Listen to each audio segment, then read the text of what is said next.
Congratulations on such a convincing performance.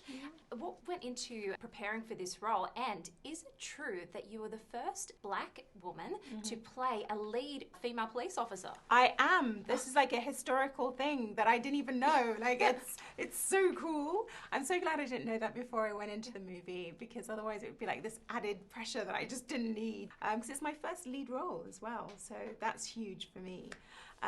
But yeah, I did a lot of research, but I was really, really lucky because I did a film called Miami Vice quite a long time ago now. But in that, I played a police officer. And so I was taken out with undercover agents, and I was trained by the police. I would go to raid houses. I was involved in a drug sting where we had to surround a potential drug lord. Like, I did everything with the police. So I had all of that wealth of information to draw upon as well. Congratulations on this film. Thank you. Not only is it an action-packed thriller, yes, but it's more than that. It speaks to humanity at this critical time. Why is it important that audiences need to go out and support the movie?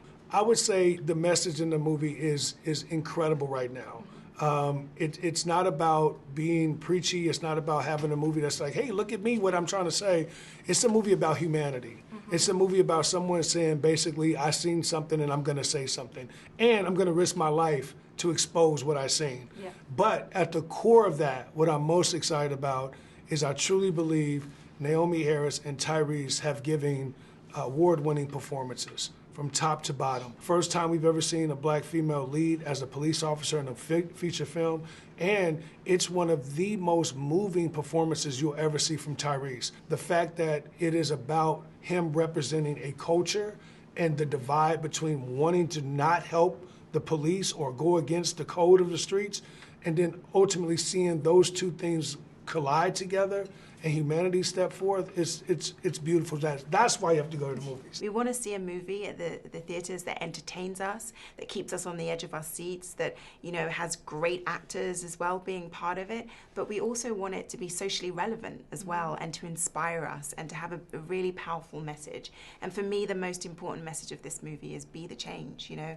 Don't wait for change to happen outside of you, but you stand up for what you believe in and stand up against what is wrong and do what is right. It's inspiring, it's relevant, Yeah. It's something that feels immediate, feels like it's the perfect time for it, and it starts a conversation, hopefully. It starts a conversation that will continue and won't be silenced. You know, I think when people start to talk, you know, the audience is the representation of the community, you know, and I think when people start to talk, hopefully that's going to spread to making some change. I really admire art that not only entertains, but like you said, brings about a conversation that hopefully brings about change. And listening to Dion last night speak, you can't help but be affected by his passion. What was it like working with him? It's exactly that. It's, you know, I've said it a couple times today.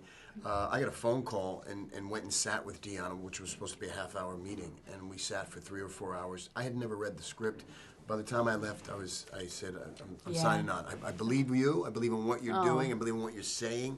And I want to go work with you. And that carried through for all of us, working with him. He's an amazing guy. Yeah, it's definitely infectious. It is infectious. Yeah. Dion, you grew up in Indiana. Tyrese, you grew up in Watts. What does this film mean to both of you on a personal level? You know, thank you for being here. Well, thank you for having us here. Yes. I was born and raised in the hood, in the ghetto, just like Dion was. I could have been dead multiple times. I could sit here and tell you stories of how I could have died. And it's not always about Crips and Bloods and Mexicans versus blacks. It's about the police that could have killed me when I got pulled over from speeding, and you're just there vulnerable because you're like, damn, I called the police, or I may be doing something bad, but why are you doing so much? And it's on full display. And it's even worse now because you expect social media and cameras to be able to slow people down, but it's actually getting worse, and people don't care that their crimes and corruption and racism is being caught on camera. So Black and Blue is that.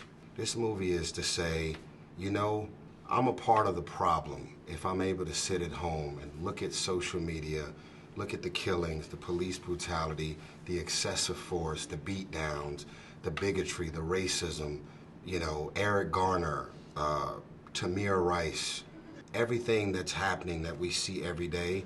If you're at home and you're able to say, man, I feel really bad about what they are dealing with, then this gives you a front row seat to really make you understand some things that you may not understand before you see this movie. And I want y'all to all show up and make a statement. Wow, thank you so much for your time. We're out of time, but powerful words. Thank you.